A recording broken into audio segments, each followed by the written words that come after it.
اللي بيزور المدينة لا تفوت قمة جبل عير، تجربة ممتازة ما بحرقها عليكم، بعطيكم إياها بعد شوي في تقرير جميل. أبو فهد إحنا وين رايحين اليوم؟ هنا بداية التحليق في السماء. يا سلام، ما قلنا حنحلق في سماء المدينة؟ إلا هذه المحطة الأولى. هنا يسلمونك اللايف جاكيت ويسلمونك الأشياء ذي. وين وجهتنا؟ وجهتنا أعلى قمة جبل عير، واحد من أشهر جبال التاريخ. تفضل. حياك الله. الله يسلمك. السلام عليكم ورحمة الله. جولتنا إن شاء الله تنطلق من هنا إلى أعلى الجبل لمدة ما بين 8 إلى 12 دقيقة، ثم نبلغ ارتفاع الجبل 955 متر قرابة الكيلو، فتقل درجة الحرارة ما بين 5 إلى 7 درجات مئوية. بنطلع الآن في جولة إلى أعلى الجبل، درجة الحرارة تنخفض ما بين 5 إلى 7 درجات في أعلى جبل عير. كافيهات ومطاعم. الله يسلمكم. هذه السيارة مخصصة للجولة. أستاذ سلطان صدمني بالمعلومة، قال لي إذا طلعت فوق درجة الحرارة تنخفض ما بين 5 إلى 7 درجات. هذه أصلا هذا الارتفاع معروف، لكن داخل المدينة إذا دخلت في وسط البساتين تنخفض أيضا درجة الحرارة من 5 إلى 6 درجات. يوه، واحدة من التجارب اللي إذا زرت المدينة لازم تجربها جبل عير، والصعود إلى أعلى قمة هذا الجبل على ارتفاع تقريبا كيلو. درجة الحرارة معك في الأعلى راح تختلف.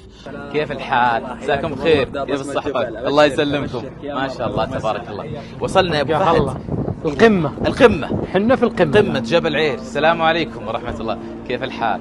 طيبين ما شاء الله. يستقبلونك بالقهوة، قهوة السعودية، الضيافة الأصيلة. أبو فهد أسلم. إحنا وصلنا إلى قمة جبل عير، بس والله الجو كأنه شوي خلاص هنا ما في لعب، اللي يبرد عنده شبة النار. يا سلام. بس وش اللي المنظر يدفيك الآن. هذه يا أبو محمد أرض البطولات ومهد القيم والمكرمات. الله. دار المصطفى عليه الصلاة والسلام. هذه المدينة، المدينة البيضاء. المصطفى عليه الصلاة والسلام في الحديث الصحيح يقول: المدينة حرم من عير إلى ثور. عير هذا الجبل اللي احنا عليه الآن. أول ما رأى المصطفى من معالم المدينة المنورة هذا الجبل. الله أكبر. في أعلى الجبل توجد منطقة جميلة لقضاء أجمل وقت مع عائلتك ومع من تحب، منطقة كافيهات ومشروبات وجلسة وشب الضوء وإطلالة بديعة على المدينة المنورة، على طيبة الطيبة، خصوصا في فترات الغروب الساحرة. ماذا سمي جبل عير بجبل عير بهذا الاسم يعني؟ سمي بجبل عير لاستواء سطحه مثل ما انت شايف مثل سطح العير الدابة الحمار، والعرب كانت تستخدم أسماء الدواب إذا تشابهت مع الجبال. جبل ثور مثلا. لماذا سمي جبل ثور؟ لأنه مثل الثور شكله.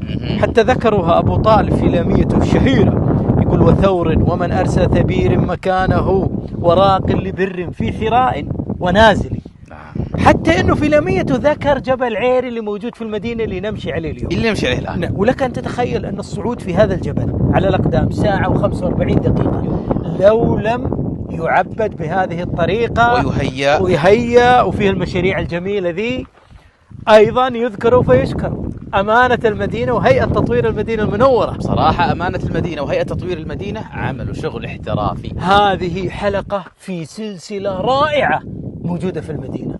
هذه السيارات اللي تنقل الناس من أسفل المدينة إلى أعلى قمة جبل عير في المشروع الجميل. إذا مو أجمل لحظة للغروب بإطلالها المدينة الساحرة من قمة جبل عير.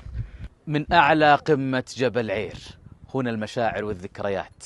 طبت يا أرض المدينة، كم فؤاد تأسرين، كم عيون حين تأتي تذرف الدمع حزينة، ذكريات وشجون وتباريح دفينة.